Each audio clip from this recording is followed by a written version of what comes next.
Shopify and Business Central.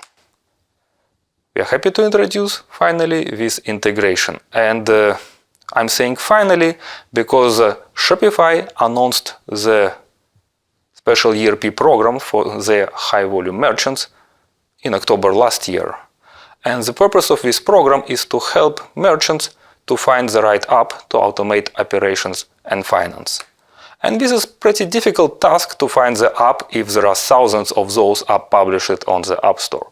That's why Shopify team prepared a special list where included offering from the first-party vendors, from ERP vendors. Only first-party apps or integrations are allowed in this list. And something is missing, and we're going to fix it. We're going to add Business Central to this selected list and make it visible to 2 million of merchants or Shopify merchants who can learn about Business Center right from the Shopify App Store. And for those who find the Business Central useful for them, they can install app and continue by creating a trial right from the Shopify Admin Center. Once they initialize trial, they will be redirected to specially created Business Central instance with Shopify connector installed. Actually, this connector will be installed to all new deployments regardless of the source or how they were triggered. Is it from Shopify Admin Center or via normal sign-up process? But existing tenants, existing Business Central customers who would like to use Shopify connector need to find this app on the Microsoft App Store and install it. Alright, we provide a quite impressive list of capabilities in the first release. Of course, we are doing synchronization of products, customers' orders. We also support multiple shops, but basically, let's have a look on how this looks and feel in real tenant. So now we are inside the Shopify Admin Center and we are looking at just created shop. It's pretty easy to start a trial in Shopify, and it provides very flexible or advanced customization capabilities. So what did I do with my just started trial? Not much. I just adjusted a little bit of theme to make it nicer, added special payment processing for testing payment transactions, and of course I installed the Shopify Business Central connector. Alright, now let's take a look at store, how it looks like. So store looks nice. It's a default template with my banner, but from a perspective of list of products, it's pretty empty. I have a gift card here, which we will talk about it later, but basically my item catalog or product catalog is very much empty. But I have products inside Business Central. And in Business Central, I have my app Shopify connector installed, which added me some actions and UI elements. Notice that at this moment of time of the recording, the connector is not released, so it might look a bit different to what you will see when it will be finally released. Alright, so let's start with shops, because we need to get our two products connected. We support multiple shops. The reason is you can create multiple Shopify shops because you would like to focus on different product categories or on different ones. But all of them can be connected to the same backend. In this case, I have created shop which is called Demo 1. As you can see, we probably will have two larger demos. And let's start by entering Shopify URL. The name, the Shopify URL is an address of my shop. Alright, let's hit enter, and AOS automatically triggers and gets an access token. Because I'm already logged into the Shopify and I already have app installed, then token is received automatically. Otherwise, system will ask you to install Business Central app on Shopify or may ask for password and credentials for Shopify shop. All right, so now we are connected. Good. We are gonna to send the products from Business Central to Shopify. And we have multiple options actually how to synchronize data. I plan to send data, and I plan also to send images from Business Central and extended text and attribute information and the unit of measures and many stuff. I also interested in sending of inventory levels. So that's why I'm activating this property, and I also would like to prohibit negative stock on the Shopify site. That's why I set up a inventory policy as deny. Means it will prevent customers buying more than we have on stock. There are also some settings about customer synchronization, but we will talk about it later. Let's go to products. What is products? Products is the subset of items which we would like to synchronize to Shopify, because your item list in Business Central can be pretty long and it might include something which you don't want to be visible on Shopify. So let's add items which we would like to publish on or to be able to sell via e-commerce website. So I will focus on specific category, and it will be chairs. Chairs added to my shop. What's happening at this moment of time? System prepares or transforms items and variants and other information from Business Central into the format which can be sent back to Shopify. It also calculates prices. It also defines some additional parameters. Right, we got it. So this is our items. You can see that actually system created a list of variants and calculated prices, all other stuff. But how it looks on Shopify site? Let's go to shop and refresh the data. Oh, now it looks dramatically better. So many nice chairs to be sold. Okay, let's take a look at several examples of these chairs. Let's start with the Paris guest chair. Why do I want to look at it? Because this one supported variants. So remember that we had multiple variants. This is how it will look on Shopify site. What else we can see here?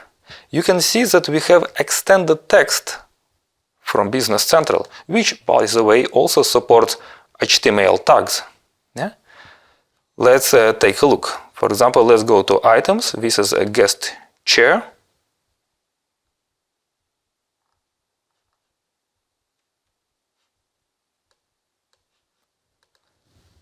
And let's take a look at extended text, how they look like.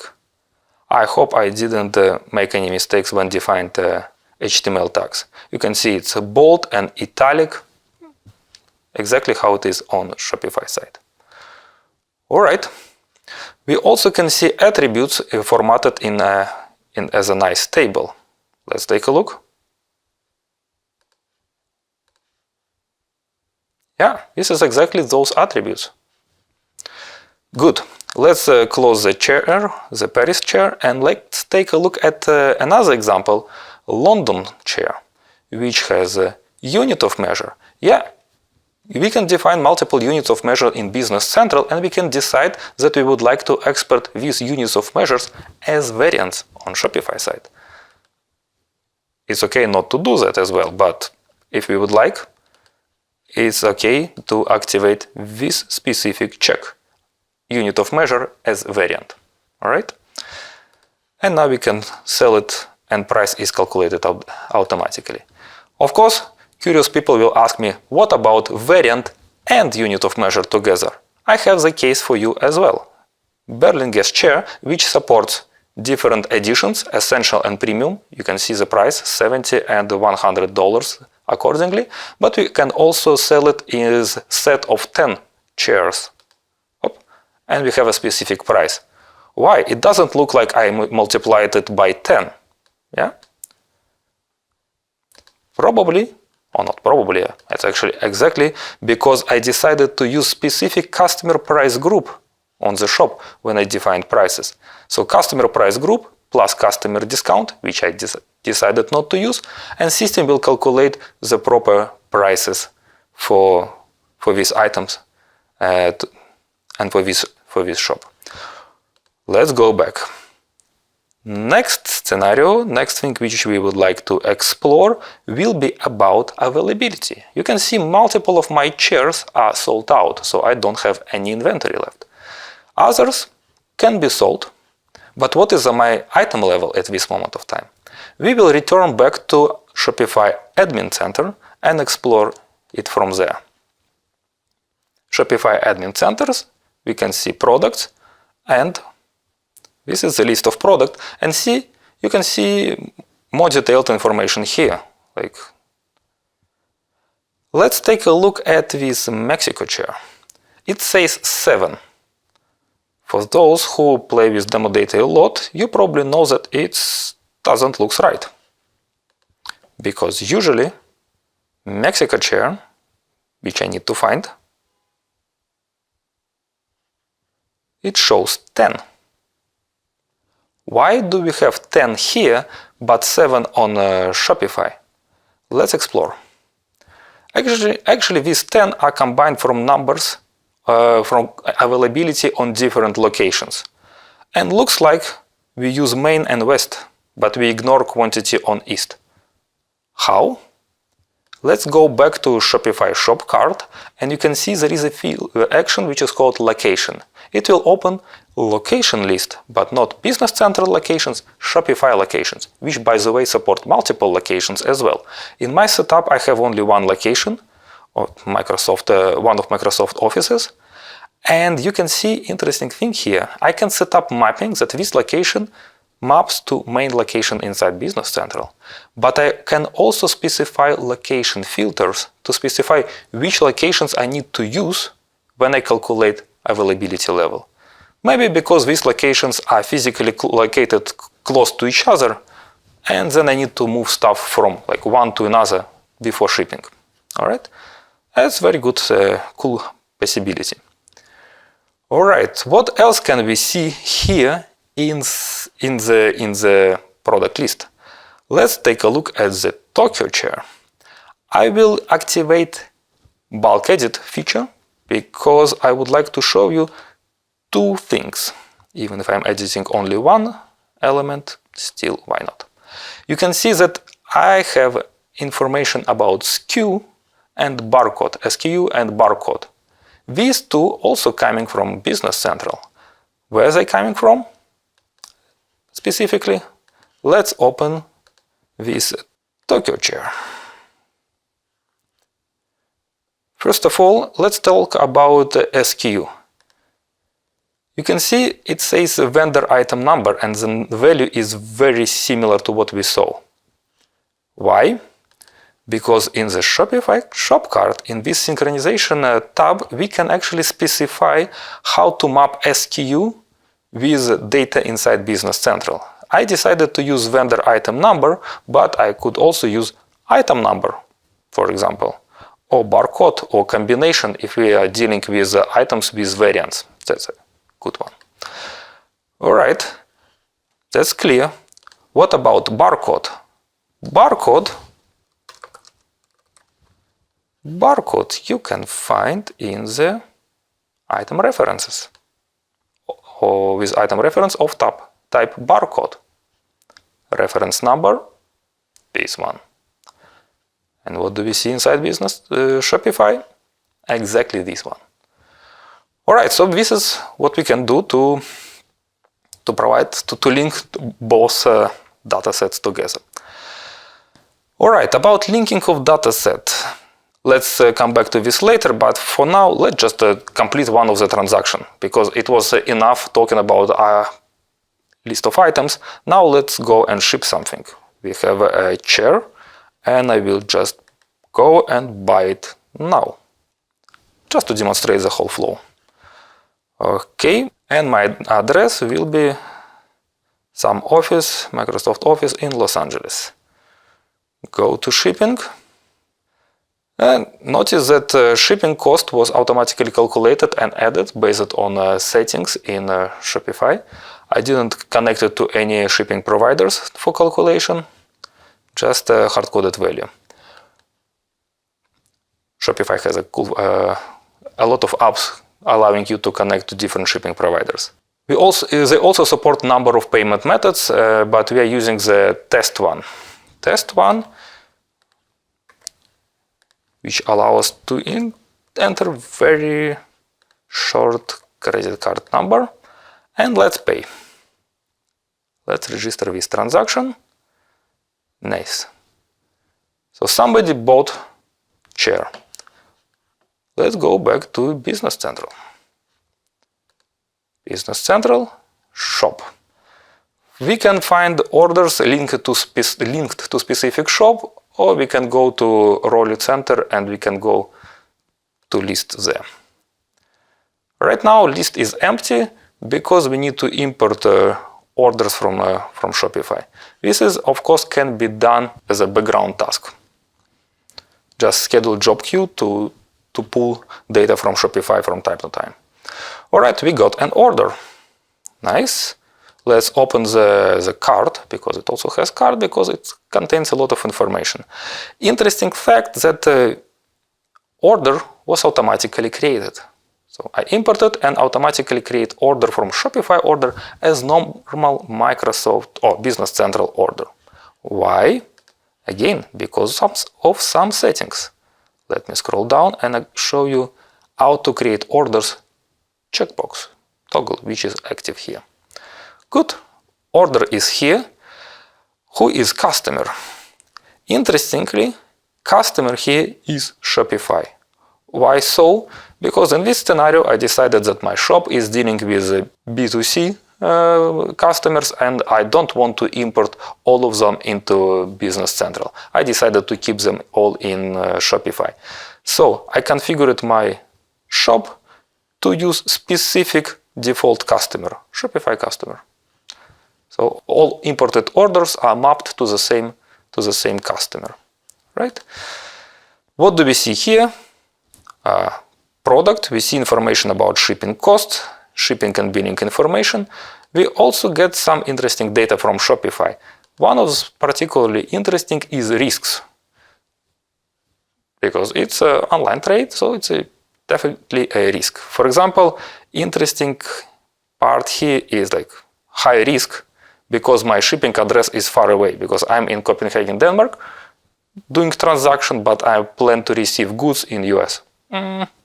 Looks suspicious.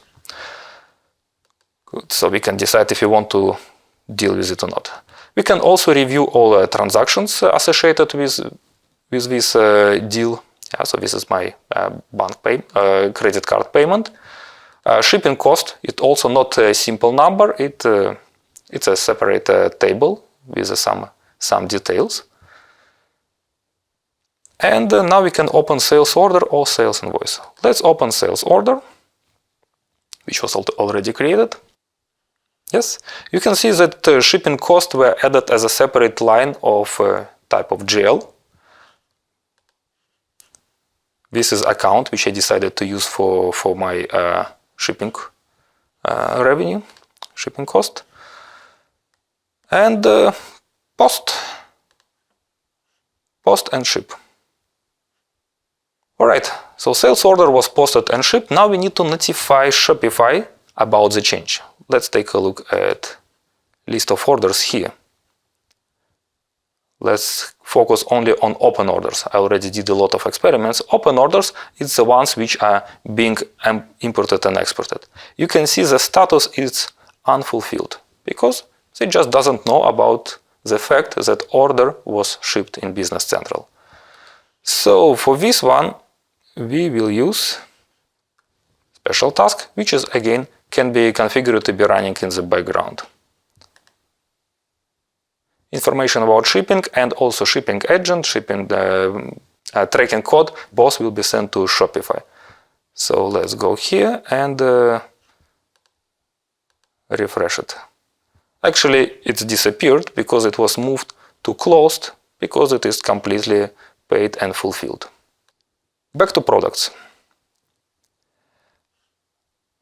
Let's add product manually from Shopify. And it will be some a lamp. Why not? And price it will be 60, it's a good price. And SKU will be 1, 2, 3, 4, 5. Particularly important. Let's have some stock and save it.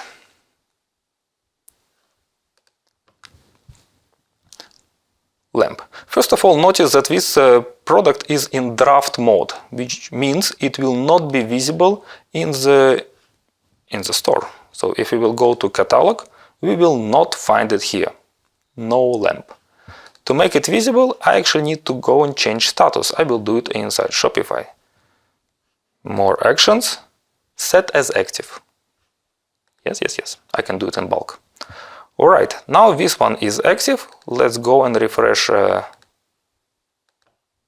catalog and we can see lamp to be here. Let's choose it, buy it now. And let's do a payment. Pay now. And let's go back to Business Central and try to import this order. Sync orders from Shopify. Okay. So, system managed to import this order and managed to create a sales order, the real one. How did it manage to do it? Does it know the item? What happened? Actually, yes, it does know this item. It decided that a lamp is item 1928, which is Amsterdam lamp. How? Basically, because it mapped existing item based on vendor item number. So, Amsterdam lamp happened to have list of vendors, and one of these vendors has vendor item number as 1, 2, 3, 4, 5. Exactly the same value which I entered in the SKU field on Shopify site. So, using this trick, you can map to different catalogs if it happened to be that you have Business Central with items and Shopify with items, and now you would like to have these two products connected together. It will require some work to link, but particularly this specific trick, like vendor item number, barcode, or item variant in a SKU field, should help a lot. Alright, so what do we do now?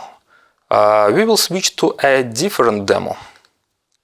Let's do it step by step. But to do that, I will go and delete all products just to avoid any confusion. Let me go and delete it here. Then we go to and delete everything here. More actions, delete products. I will also mark this specific order as fulfilled. And I also archive it. Again, I will repeat that archived orders will not be imported into the Business Central. So now I have a clean shop, even if it has some history and customers, etc. I can do my second demo. Alright, so let's activate shop number 1, demo 2, which has some specific settings. So let's enter Shopify URL and let this shop connect to Shopify shop. Okay, now these two are connected. So let's go to products and synchronize a couple of products. This time we will be synchronizing different category of products, which will be tables. Tables are here and tables are inside Shopify. Notice interesting fact that all of those were imported as draft items. So now if I will choose continue shopping, I will again see nothing except my gift card, which I created independently. Why? Because in the Shopify shop card, let me show you shop for setting for demo 2, I decided to specify status for newly created items. So when I create items pushed to Shopify, they will get status draft. You can also use active, but if we would like somebody to review them before making sellable, that's an option.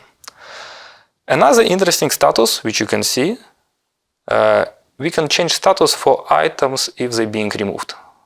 Let's go here. We have 3 items, and we decided that we don't want conference table to be in this list. So we choose delete.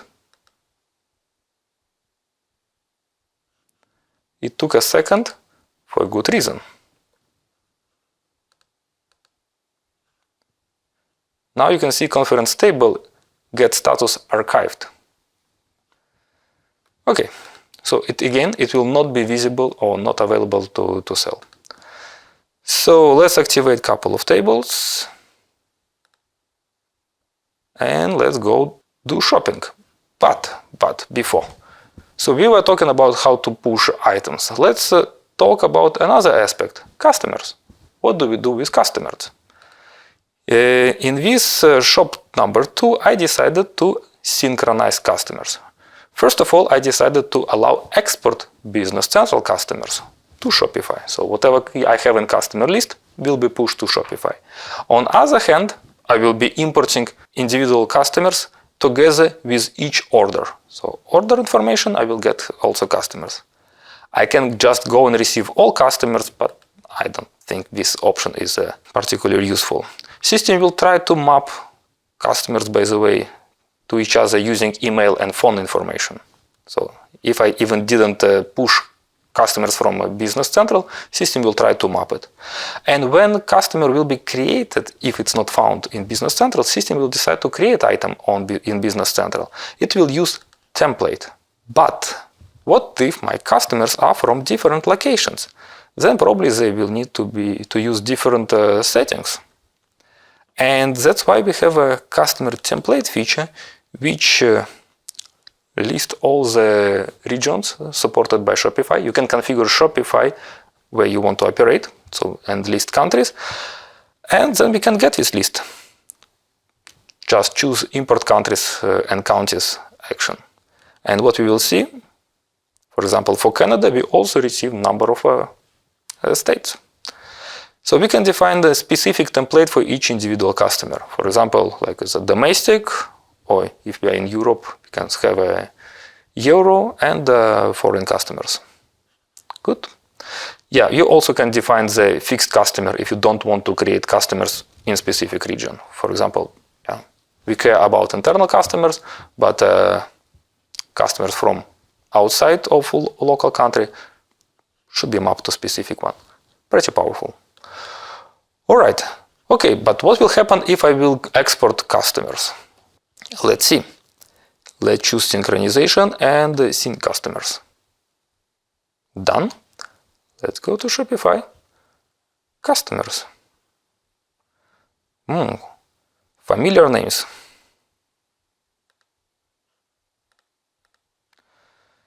We can see these 5 customers coming from Business Central. Let's take a look. What do we see in Business Central? Sales, customers. We see 5 names plus Shopify. This one, by the way, was not synchronized. Why? Because it has no valid email account. I configured it this way. So all customers who have email will be synchronized. They don't have email, you will not see them here. All right. What do we do next? So we receive customers, but how do they know that they can use Shopify? You can open the customer card on Shopify and send invitation. So create invite, inviting this specific customer to create an account. And by editing the template or theme, you can disable creation of customers on the fly. So it means you can transform B2C into some form of a B2B portal, with a closed list of customers, which is managed from Business Central. Good. All right, let's go here and explore a little bit of this gift card. Gift card, and we buy it. Gift card doesn't require any shipping. Alright, now we are selling gift card. Let's go to Business Central. Let's open orders and read orders from Shopify.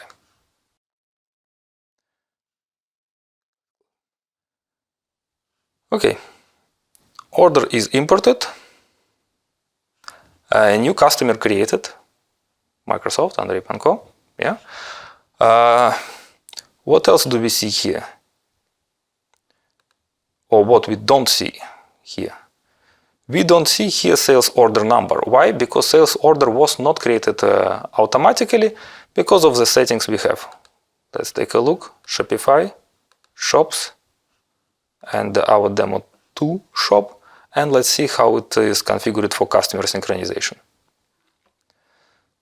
So I don't want to create orders automatically. By the way, I can specify how to map company name and other names between Business Central and the Shopify card. And also now I would like to create a sales document. Sales document, not sales order. It actually behaves slightly different, depends on what is the content. So if it happened to be that sales order from Shopify has only gift card, no goods to be shipped, then there is no point to create real sales order because we are not shipping it anyway. That's why it will create sales invoice, which enough to be just to create and register. Okay, let's open sales invoice. With the gift card, again, some GL account, which was configured in the My Shop setting. Let me scroll down, order processing, sold gift card account, this one. Okay. And now we will post it. Post.